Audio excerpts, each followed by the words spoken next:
Une solution au secours de cette génération. C'était le thème de ces 3 jours. Une solution au secours de cette génération. Alléluia. Je dis une solution au secours de cette génération.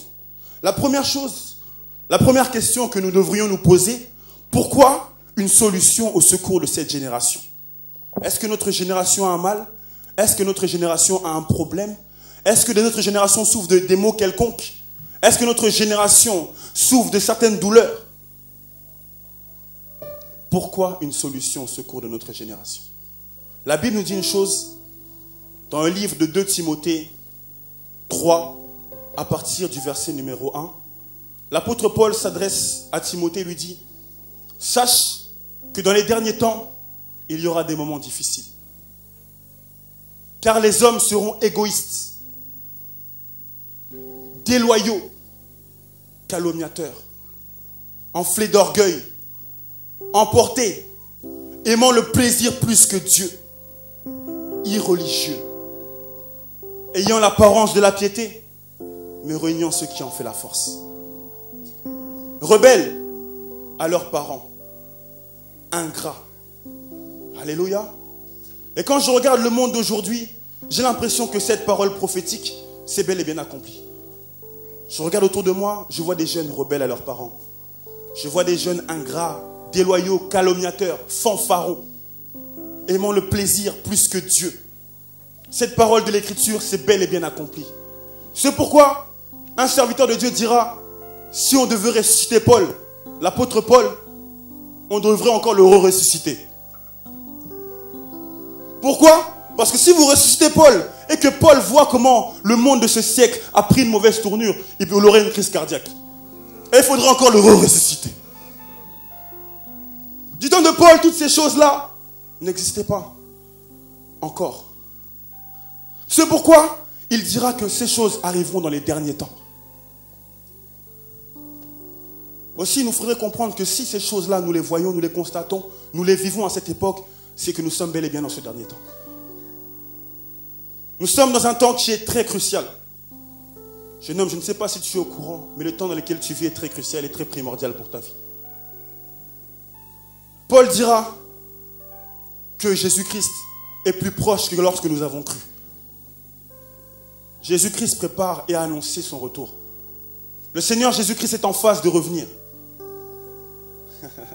Il ne dit pas je reviendrai, mais il dit je viens. C'est-à-dire qu'il est déjà sur le chemin. Alléluia. Une solution au secours de notre génération. Quand nous avons sorti ces flyers, ces prospectus, nous avons mis dessus des jeunes prostituées, des jeunes filles enceintes, des jeunes garçons qui fument de la drogue, des jeunes qui vont à la guerre.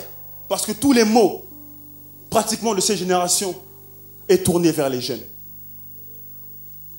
Et il faut savoir que ça provoque un très grand problème. La Bible nous dirait une chose.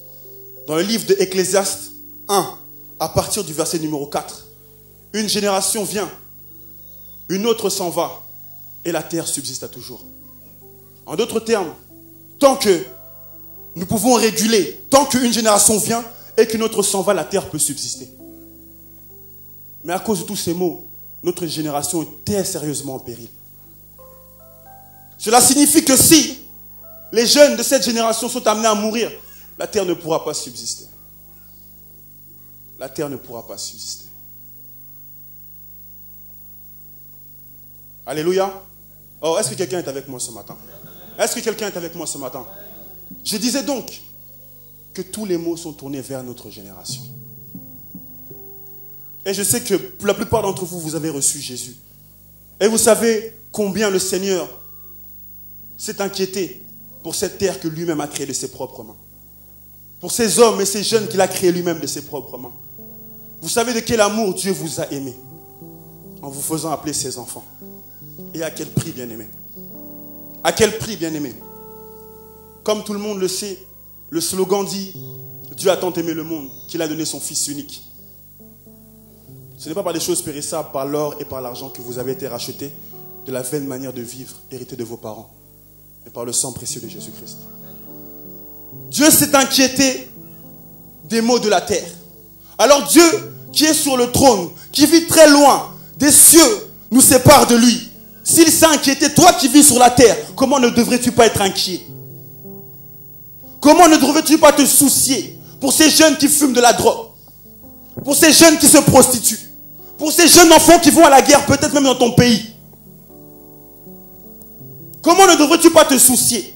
Parce que si ça ne te frappe pas toi, si ça ne frappe pas tes enfants, ça frappe forcément quelqu'un de ta famille ou quelqu'un de ton entourage. Nous aurons tous des comptes à rendre au devant du Seigneur. Nous sommes aperçus que cette génération avait un très très grand problème.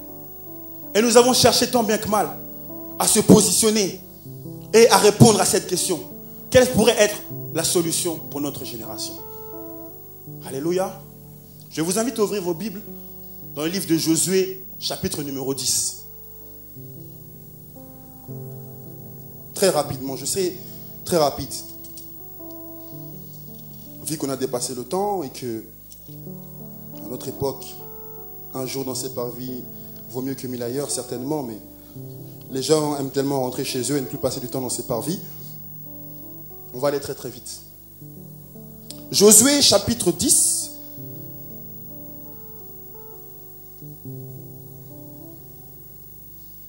Verset numéro 1.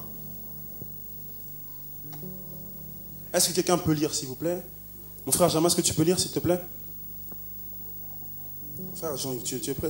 Frère Jamal. 10, verset numéro 1. Adoni-Sédec, roi de Jérusalem, apprit que Josué s'était emparé de Haï et l'avait voué à l'interdit, qu'il avait traité Haï et son roi comme il avait traité Jéricho et son roi, et que les habitants de Gabaon avaient fait la paix avec Israël et demeuraient au milieu d'eux. Jusqu'au verset numéro 14. Ah. Ah ben là. Va vite, les gens sont pressés. Va très vite. Les gens Il eut alors une forte France, crainte, car Gabaon était une grande ville, comme une ville royale, plus grande même que Haï, et tous ses hommes étaient vaillants. Adoni-Sédec, roi de Juda, envoya dire à Oham, roi d'Hébron, à Piram, roi de Yarmout, et à Yaphia, roi de Lachish, et à Débir, roi d'Églan. Montez vers moi et aidez-moi afin que nous frappions Gabaon, car elle a fait la paix avec Josué et avec les Israélites. S'étant unis 5 rois des Amoréens, le roi de Jérusalem, le roi d'Hébron, le roi de Yarmout, le roi de Lachish, le roi des clans, montèrent avec toute leur armée, les établir leur camp devant Gabaon et l'attaquèrent. Les gens de Gabaon envoyèrent dire à Josué, au camp de Gilgal, n'abandonne pas tes serviteurs, monte vers nous en hâte, délivre-nous, donne-nous du secours, car tous les rois des Amoréens qui habitent la montagne se sont coalisés contre nous. Josué monta de Gilgal, lui et tous les gens de la guerre avec lui et tous les vaillants guerriers. L'Éternel dit à Josué, ne les crains pas, car je les livre entre tes mains et aucun d'eux ne tiendra devant toi. Josué arriva subitement sur eux. Il avait marché toute la nuit depuis Gilgal. L'Éternel les mit en déroute devant Israël.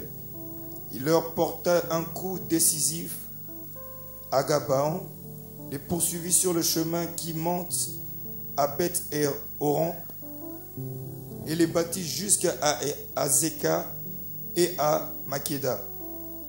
Dans leur fuite devant Israël, voici ce qui arriva quand ils furent à la descente de Beth-Horon. L'Éternel fit tomber du ciel sur eux des grosses pierres jusqu'à Azekah, et ils périrent. Ceux qui moururent par les pierres de grêle furent plus nombreux que ceux que les Israélites tuèrent par l'épée. Alors Josué parla à l'Éternel le jour où l'Éternel livra les Amoréens aux Israélites, et il dit, en présence d'Israël, Soleil, tiens-toi immobile sur Gabaon, et toi, Lune, sur la vallée d'Ayalan. Et le soleil se tint immobile et la lune s'arrêta, jusqu'à ce que la nation eût tiré vengeance de ses ennemis. Cela est écrit dans le livre des justes. Le soleil s'arrêta au milieu du ciel et ne se hâta point de se coucher, parce que tout un jour, il n'y a pas eu de jour comme celui-là, ni avant ni après, où l'Éternel ait écouté la voix d'un homme, car l'Éternel combattait pour Israël. Alléluia. Est-ce qu'on peut acclamer la parole de Dieu? Alléluia. Alors je vais vous faire un résumé très rapide de cette histoire très longue. On va faire une prédication fast-food. Très rapide. Alléluia. Voici une histoire où l'acteur, si je puis dire, le protagoniste principal est Josué. J'aime particulièrement cet acteur dans la Bible. Je crois même que c'est mon serviteur préféré après Jésus-Christ. Josué symbolise déjà une nouvelle génération. Une nouvelle génération de délivrance. Quand Dieu est descendu sur la terre pour la première fois, ça a été par Moïse. Il dira à Moïse, j'ai entendu les cris de mon peuple. Et voici maintenant, je suis descendu. Moïse symbolise le libérateur de l'ancienne génération. Et même celui par lequel est venu l'Ancien Testament. Il en est même l'auteur. Mais à la mort de Moïse, Dieu va parler à Josué et il va lui dire une chose très importante. Moïse est mort, maintenant toi, lève-toi. Dieu est un Dieu de continuité. Dieu ne s'arrête pas en chemin. Dieu veut faire quelque chose avec toutes les générations. Les Moïse sont passés. Ceux qui ont amené le réveil ici, dans cette nation. Un soi-disant réveil. Les instigateurs des églises sont passés. Ceux qui ont amené l'évangile à connaître la croissance qu'il avait aujourd'hui. Mais Dieu ne veut pas s'arrêter avec des Moïse. Dieu veut utiliser des Josué. Josué, dans ce passage, est suscité par un autre peuple. Le peuple de Gabaon. La Bible nous dira une chose. C'est que ce peuple-là s'était allié avec Josué. Ce peuple avait choisi de faire une alliance avec Josué. Et Josué est aussi une représentation de Jésus. Yeshua. Alléluia. Et comme ce peuple qui ne connaissait pas Dieu, comme ce peuple qui était païen, était un très grand peuple, les autres peuples ont commencé à avoir peur. Les autres peuples ont commencé à avoir peur. Parce que quand tu commences à t'allier avec Jésus, tout le monde commence à avoir peur. Parce que les gens savent que si tu marches avec Jésus, tu auras la réussite. Les gens savent que si tu marches avec Jésus, tu auras le succès. Les gens savent que si tu marches avec Jésus, le mariage qu'eux n'arrivent pas à avoir, toi tu vas l'avoir. Les gens savent que si tu marches avec Jésus, l'emploi qu'eux n'arrivent pas à l'avoir, toi tu vas l'avoir. Gabaon savait ça aussi. Ils ont vu que non, nous sommes certes un grand peuple, mais nous manquons la grâce que ce peuple-là a. Ce peuple est errant, mais il a quand même réussi à traverser le désert, parce que Dieu marche avec eux. Gabaon va donc s'allier avec Josué. Ils vont traiter une alliance. La Bible déclare une chose. Au verset numéro 5, chapitre numéro 10, je vais le lire. 5 rois des Amoréens, le roi de Jérusalem, le roi d'Hébron, le roi de Jarmuth, le roi de Lachis, le roi d'Églon, se réunirent ainsi et montèrent avec toute leur armée. Ils vinrent camper près de Gabaon et l'attaquèrent. Alléluia. Comme Gabaon s'était allié avec le peuple conquérant, le peuple sur qui la grâce de Dieu était, tous les rois ont commencé à avoir peur.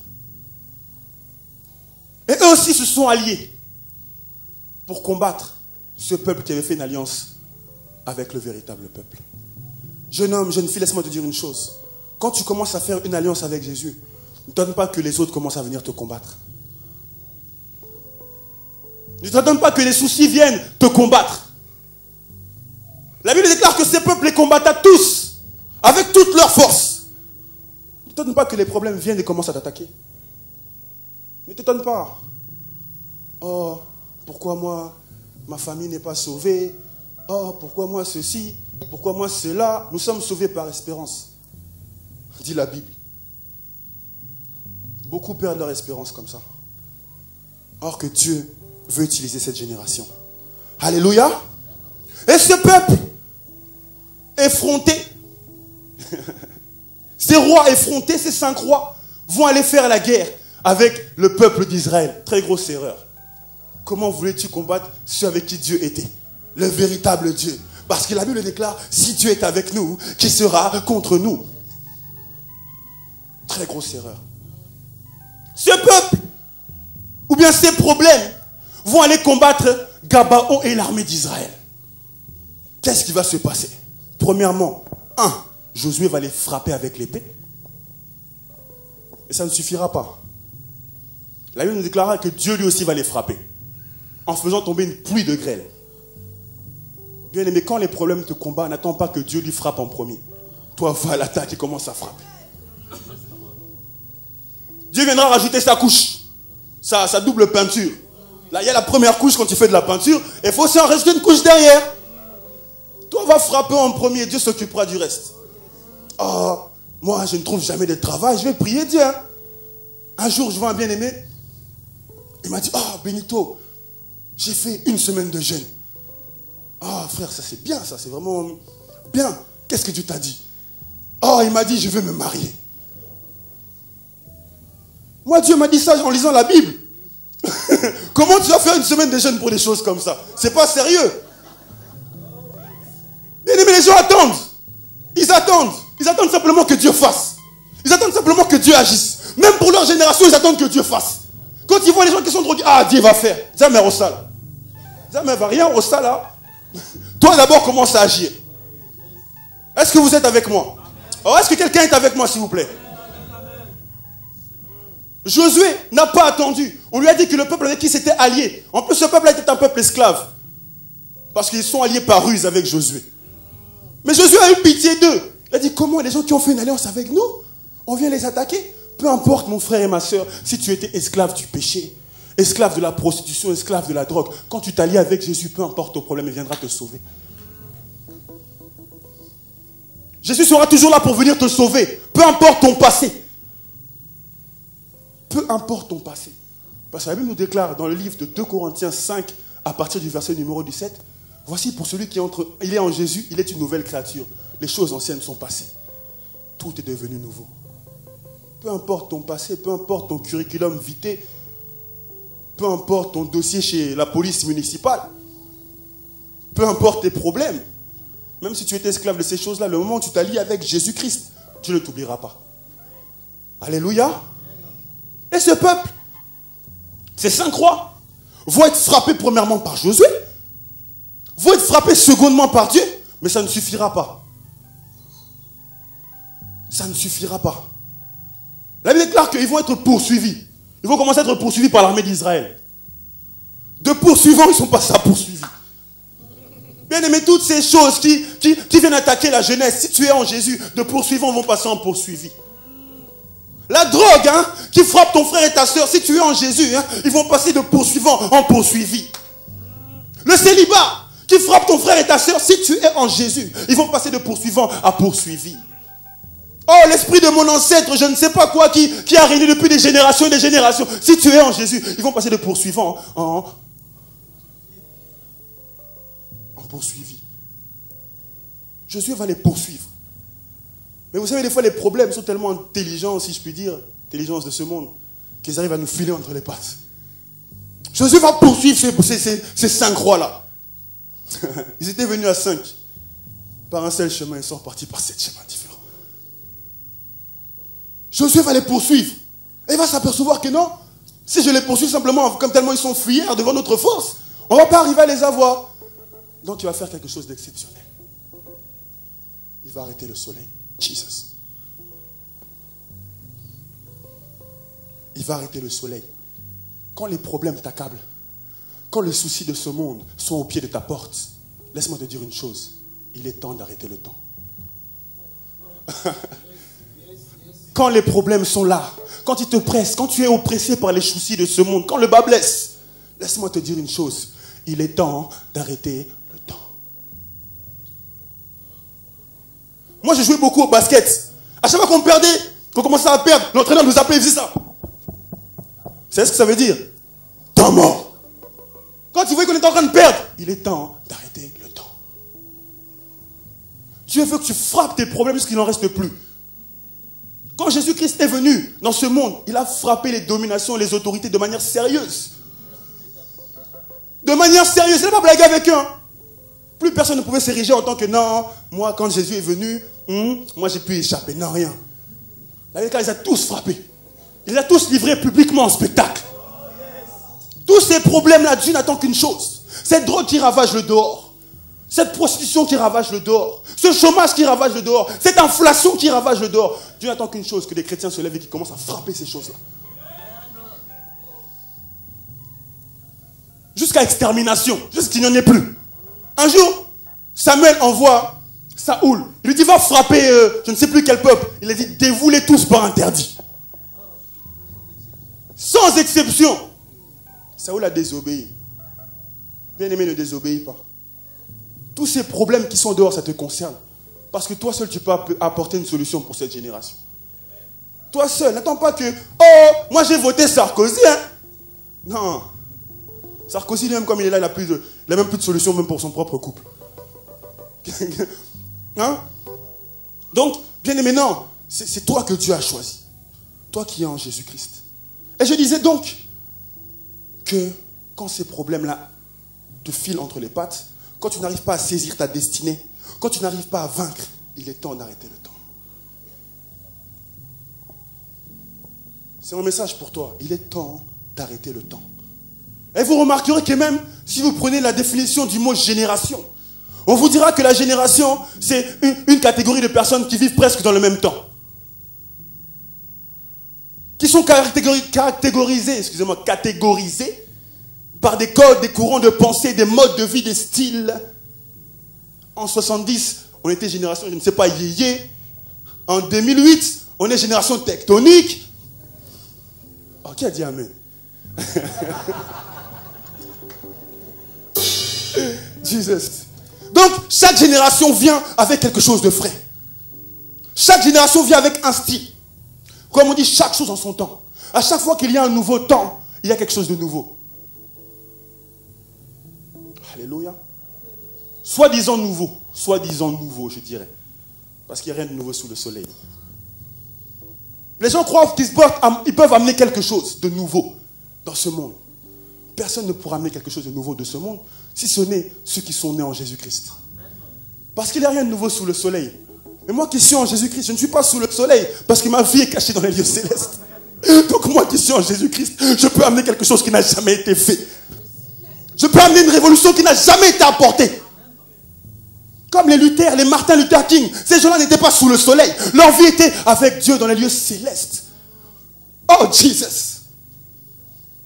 Si tu es en Jésus-Christ, ne te dis pas, il n'y a plus rien de nouveau sur le soleil. Tu peux amener quelque chose qui n'a jamais été amené. Tu peux amener une solution pour ton peuple. Dieu peut t'utiliser puissamment pour amener un réveil ici. Et Dieu n'attend que ça. Dieu n'attend que ça. Mon ami, mon frère, ma soeur, il est temps d'arrêter le temps. Josué savait que la destinée lui filait entre ses doigts. Josué savait que la victoire qu'il attendait tant pour entrer dans sa destinée lui filait entre ses doigts.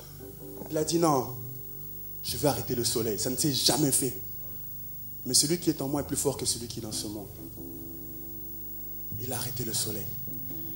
Et en arrêtant le soleil, imaginez-vous, quand Dieu crée la terre, après avoir créé la terre, la première chose qu'il crée, c'est quoi? La lumière. Il dit que la lumière soit. Avec là, il y eut un soir et il y eut un.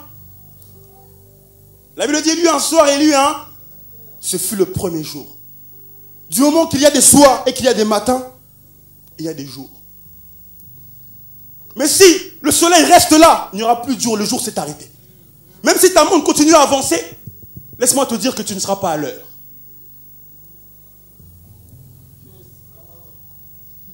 Josué, en arrêtant le soleil, a stoppé toute sa génération. Plus de montres. Tous ceux qui avaient des Breitling les ont jetés ce jour-là. Tous ceux qui avaient des Rolex les ont jetés ce jour-là. Tous ceux qui appelaient, comment ça s'appelle le truc là où on appelle pour voir l'heure? L'horloge parlante donne des fausses informations. Hors service, déréglage total, super bug. Tu peux stopper le temps. Tu peux arrêter le temps. Quand tu vois le mal défiler, quand tu vois l'ennemi faire une déferlante de problèmes, tu peux dire stop. Tu peux dire stop. Ça suffit. Il faut que ça change. Oh, merci mes bien-aimés. Tu peux dire stop. Stop. Tu peux arrêter tous ces problèmes. Tu peux les stopper quand le soleil s'arrête. Et j'aime particulièrement cette histoire. Parce que pour arrêter le soleil, Jésus va faire une chose. Il va prier Dieu pour que le soleil s'arrête. Mais il y a un très grand problème. C'est que c'est la terre qui tourne autour du soleil et non le soleil autour de la terre. Si on l'apprend de manière intellectuelle, sa prière est erronée. Sa prière est erronée. Il aurait dû plutôt dire, Seigneur, arrête la terre. Mais il a dit, Seigneur, arrête le soleil. Bien aimé, même dans tes incapacités, si tu parles à Dieu, Dieu va comprendre. Même dans tes manquements, si tu parles à Dieu, Dieu va t'entendre. Même dans tes chutes, dans tes problèmes, si tu es quelqu'un qui parle à Dieu, Dieu va t'écouter. Dieu n'attend que ça. Dieu n'attend que ça. Le soleil s'est arrêté. C'est un soleil extraordinaire. Parce que ce n'était pas n'importe quel soleil qui s'est arrêté. C'était le soleil de justice. Jésus-Christ lui-même. Une solution au secours de sa génération. Comment Josué a pu battre tous ces problèmes qui l'ont empêché de rentrer dans cette destinée. Dieu a une destinée pour cette génération. Dieu ne nous a pas destinés au malheur. Dieu ne nous a pas destinés aux pleurs. Dieu ne nous a pas destinés au gémissement. Père, mère, Dieu ne nous a pas destinés à pleurer sur le sort de vos voisins, de vos cousins, de vos enfants en Afrique. Tu as utilisé trop de Kleenex, de lotus, de serviettes, de papier journal pour pleurer. Non, Dieu ne t'a pas destiné à ça, bien-aimé. Cet argent-là, tu aurais pu faire quelque chose de bien avec. Si tu savais tous les Kleenex que tu avais utilisés pour pleurer, ça se trouve aujourd'hui tu serais millionnaire. Tu aurais pu construire une maison en Afrique. Non, Dieu ne t'a pas destiné à cela. Dieu ne t'a pas destiné à cela. Dieu t'a destiné à une seule chose, vivre la victoire tous les jours. La Bible nous dit une chose, nous sommes plus que vainqueurs par celui qui nous a aimés. Comment quelqu'un qui a la victoire vit la défaite chaque jour? Une solution au secours de cette génération. Je ne veux pas être très long. Comment Josué a pu battre son ennemi? En arrêtant le soleil. Et en faisant quoi? On va le lire. Le verset numéro 12. Tu peux lire, mon frère Germain, de manière autoritaire maintenant. Vraiment, de manière pénaque, et non, arrêtons le soleil.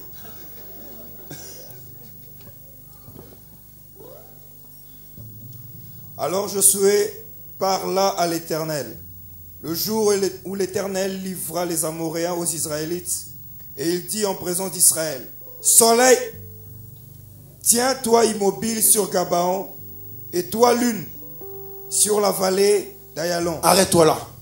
La Bible déclare, Josué parla à l'Éternel. Quand les problèmes t'accablent, quand tu as un souci, à qui tu vas parler?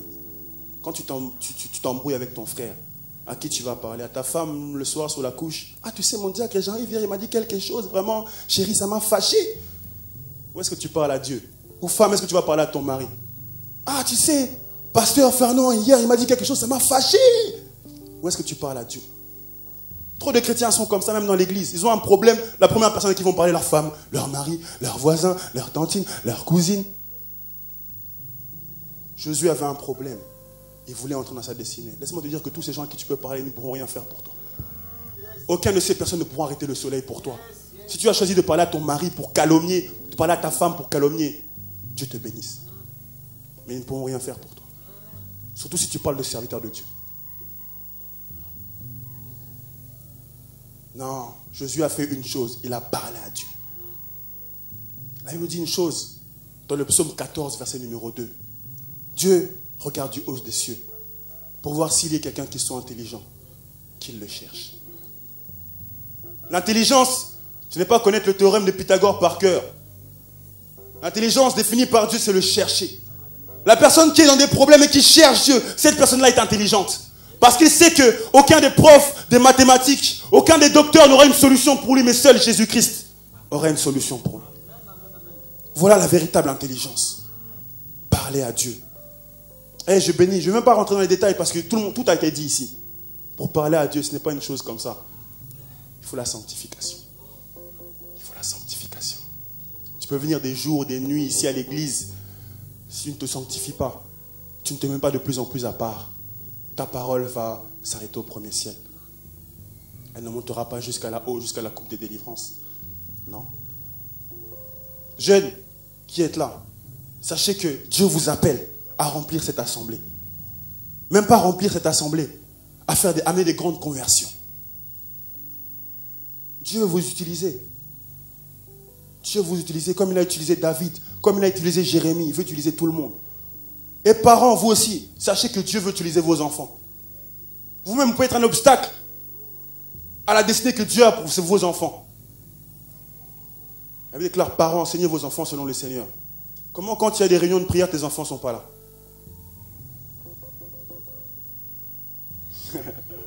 Une fois, je voyais un enfant, je me dis, tu peux louer le Seigneur pour moi? Il me dit, s'il te plaît, par là, maman. C'est ça qu'on en prend à nos enfants. Vous savez, cette chanson-là, je l'ai écoutée avec mon frère Christian. Elle est diabolique. Elle est très diabolique. C'est des chansons qui sont là pour pervertir nos enfants. Le diable sait par quoi il passe.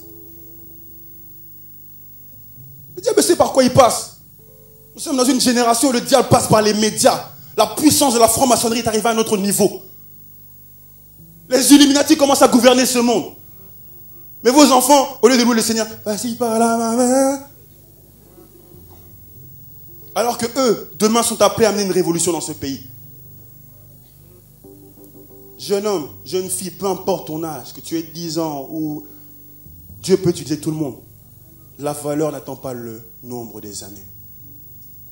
Tu peux arrêter le temps aujourd'hui. Aujourd'hui, si tu as vu que ta vie a été une succession, une déferlante de problèmes et de soucis, que tu n'as jamais avancé, que tu t'es éloigné de ta destinée au lieu de t'approcher de ta destinée, tu peux parler à Dieu. Tu peux parler à Dieu. Et Dieu n'attend que ça, que tu lui parles. Que tu sois un Josué. Vous savez, il fallait 2 protagonistes pour que le peuple d'Israël soit sauvé. Moïse pour sortir d'Égypte. Josué pour faire entrer dans la terre promise. Cette génération peut faire entrer le peuple de Dieu dans la terre promise. Est-ce que vous êtes d'accord avec moi?